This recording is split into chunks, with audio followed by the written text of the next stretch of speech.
Hey folks, this is Vince with Dad's Gaming Addiction, and today we're going to quickly check out World of Goo 2.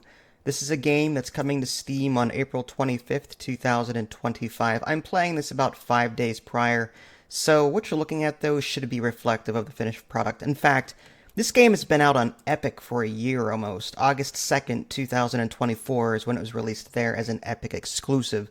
Why I have an embargo on a game that was an Epic exclusive back in August of 2024 is beyond me. you know.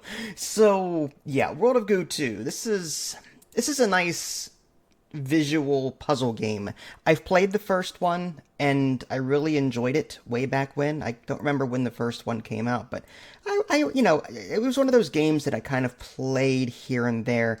Puzzle games typically aren't my thing. I prefer like a nice cooperative strategic kind of game that we can play together as a family. But as far as like graphics and physics go, it's a satisfying game, and it's not difficult, so to speak. Of course, the levels each do something different, but primarily what you're doing is you've got this goo, and it's traveling along this network, and you can take little individual bits of this goo and form a new part of the network, but then it becomes locked as part of that network.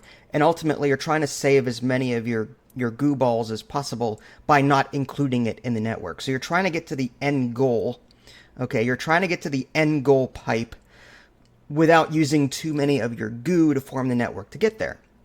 That's the general gist of it. But again, as the levels go on, you're going to see new variations on that theme. Like there was one level where I had to pull down this black fluid to wake up the goo, and that pushed them into the remaining goo balls that I had that were sleeping.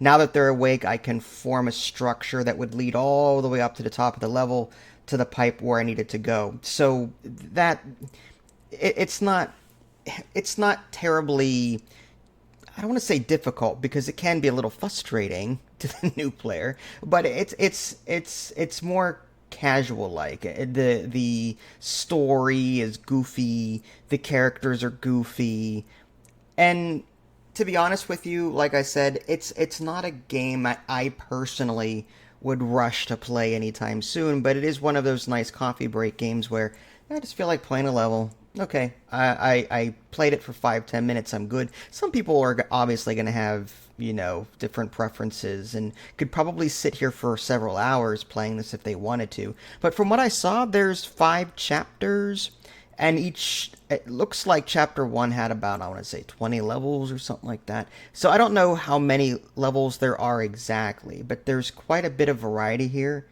And, it's, as a physics game, it's well put together. Like, I didn't see any jankiness happening. It's pretty well put together. That being said, I don't know what the price on Steam is going to be because it wasn't included in my press email. However, on Epic it's $30. There's no way in heck I would spend $30 on this. Just again, keeping in mind it's not typically a game I would play. Now, if you're a World of Goo fan and you can't just possibly let this go without spending $30, I can understand that. But I'd rather spend $30. Like if there was a co-op game out there I could play with my family, $15 for me, $15 for my fiance, whatever, and we could play together, I'd rather spend my money on that than spend it on this. So, I'm not saying it's a terrible game or a bad game. It's a puzzle game. It does well. It's graphically nice to look at. It's satisfying getting the physics to work the way you need it to. That being said, $30, I'm sorry, that's overpriced in my opinion for what you're getting here. It's a puzzle game. It's what it is. So, yeah, I like the game. I don't like the price.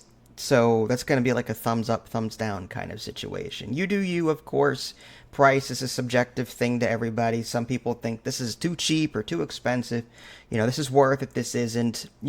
Everyone's going to have a different opinion. Mine is, I personally would not spend $30 on this, personally. To me, this is more of a $5-10 game. But, this is Vince. Thanks for watching. Catch y'all next time. Take care.